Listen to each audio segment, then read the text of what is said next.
નગરપાલિકા દ્વારા છેલ્લા કેટલાક દિવસથી જેતપુર આવાસ યોજનાની જે લોકો રહે છે, એના રહેવાસી છે, એને નોટિસો આપવામાં આવી છે. આ જે યોજના છે એ 2013ની અંદર જ્યારે લોકોને ક્વાર્ટર સોંપવામાં આવ્યા હતા, ત્યારે 1130 ક્વાર્ટર છે અહીંયા. આ 1130 ક્વાર્ટરની અંદર જે ગરીબ લોકો રહે છે, એટલે કે જેને મળ્યું હતું એને વેચી નાખ્યું, તો કોઈ ભાડે દીધું છે. પરિસ્થિતિ એવી છે કે જે લોકોએ વેચી નાખ્યું છે, તો કોઈ પણ યોજના હોય, ચાહે આવાસ યોજના હોય, ચાહે કોઈ પણ હાઉસિંગ યોજના હોય, મુખ્યમંત્રી યોજના હોય કે વડાપ્રધાનની યોજના હોય, અમુક વર્ષ પછી 2 વર્ષ 5 વર્ષ 7 વર્ષ પછી આવા મકાનો વેચી શકે એવી શરતો હોય છે.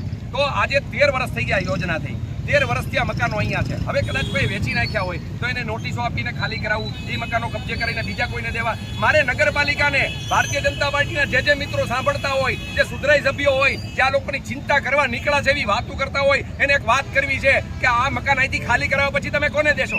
શું તાળા મારેલા રાખશો? શું પડતર રાખશો? તમે કોઈને દેવાના છો તો આ રીએસએમાં તમને શું વાંધો છે? અને આવનારા સમયની અંદર જ્યારે દેવાના થાય, અને માની લો થોડી વાર માટે દાખલા તરીકે આપણો વિચાર કરીએ કે આવી બાબતને લઈને 700 ક્વાર્ટર ખાલી થયા કે 800 ક્વાર્ટર તમે ખાલી કરાવ્યા, અને 800 ક્વાર્ટર જ્યારે તમે દેવો એની સામે 5000 અરજી આવવાની છે.